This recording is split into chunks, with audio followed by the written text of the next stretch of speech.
Hey guys, welcome back to Sandy Cats. Today I'm going to talk about fridge slides and fridges a little bit.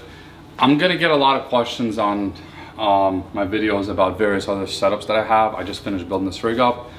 Love it to death. I'm going to do my overland gear setup, kitchen setup video shortly.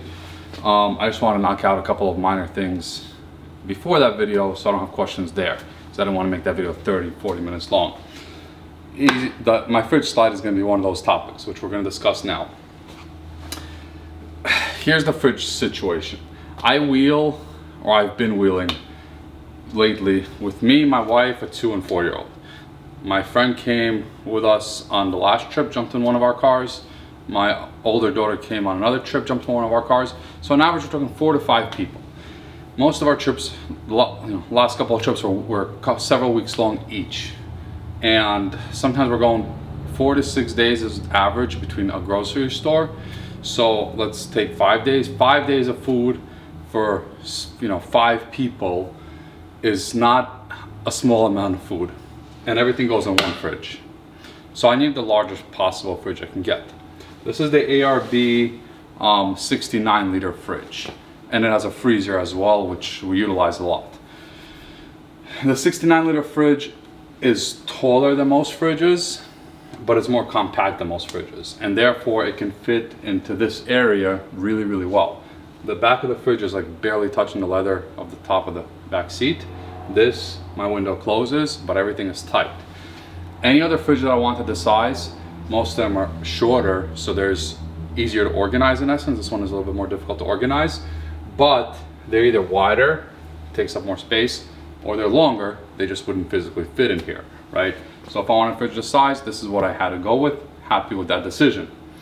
Also need a drawer system because I didn't want dead space here above the fridge, number one. Number two is this is the full kitchen, so I need a lot of drawers for the full kitchen. Very happy with my setup. For the last 3 or so years, I've been using this fridge, 2 years maybe, and I've been using the Alu-Cab tilt slide feature thingy. And it worked great for me when I was out there and I was kind of in charge of the kitchen. And now that my wife's been coming out, it doesn't work as great because this fridge is, I don't know, 40 pounds plus or minus, fully loaded with frozen food, a little bit of beer, milk, groceries, whatever. You're probably talking about 70, 80 pounds, maybe even more at times. When you're doing a tilt maneuver with the Alu-Cab, there's 1 second when you're going down, you pretty much are lifting the weight of the fridge, and then when you got to put it back, you are lifting the weight of the fridge to put it back. And my wife was unhappy about that, given that she had to do that sometimes, 5, 10, 15 times a day.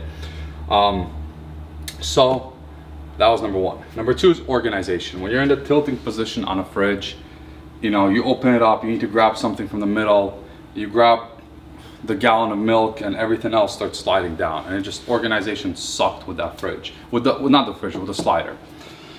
So I wanted something like this.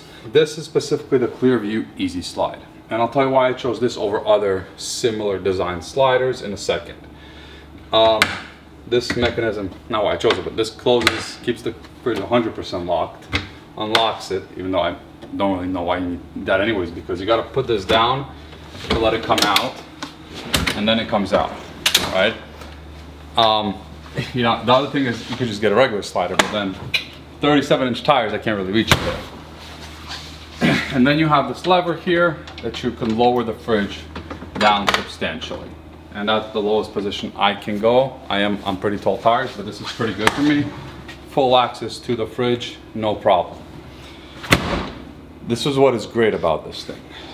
There's similar products on the market, but from what I found at least, every single other product, the handle doesn't go down, it goes up and in here. And that's what I wanted to avoid, because with a vehicle this tall, I wanted to avoid, especially if somebody's shorter, trying to have to grab the handle over here, go all the way around like that. So the reason why I chose EasySlide specifically because the handle goes down, it's much easier for a vehicle this big. And that's pretty much it. Now, that's how it closes. Almost everything is super easy, and my 2-year-old could do except for that last maneuver. And the reason why that last maneuver sucks, that was pretty easy actually, is because I had to modify the fridge.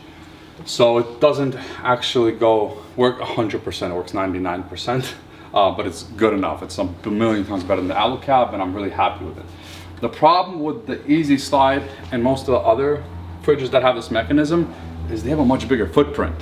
So they're taking like 8 inches of the sides, and for some reason they're taking like, you know, another 5, 6, 7, 8 inches off the back or the front or somewhere over there because of all the mechanisms involved. And that was the issue for me. I didn't have 8 inches to spare. I didn't want to spare 8 inches on the side, even though I did. I just have it hanging over and it works fine. But I didn't have the ability to spare even 6 inches back and forward. They have 3 different sizes. This is the EasySlide 150. It fits into a 4Runner perfectly, 100% perfectly, the EasySlide 150. But it doesn't work with this fridge. It works with only like 45 liter fridges. I kind of did the measurements online. It looked like I could probably get it to fit, so I had to do some modifications. And that's kind of what we're discussing here a little bit. The modifications were very simple on the fridge itself, right? So, I'm sorry, on the slider itself. So the first thing is there's a lever over here.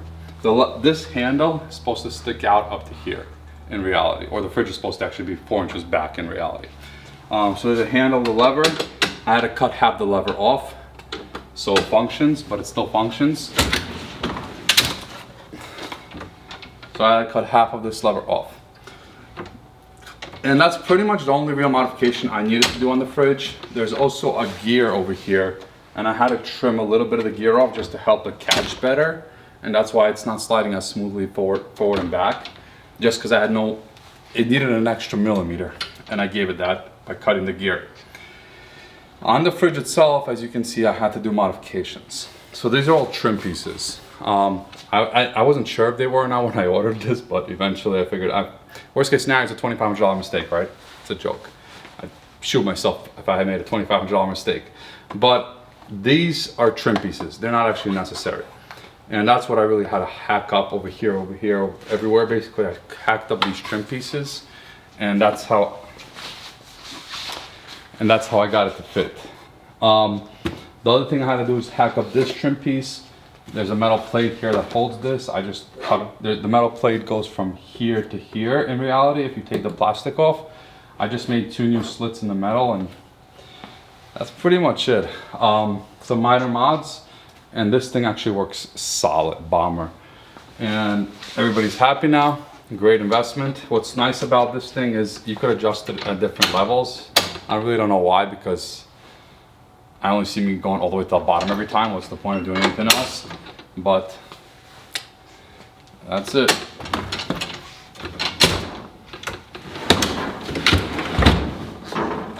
Making sure it closes. You can lock it, and you're done. Cool. Happy with that setup.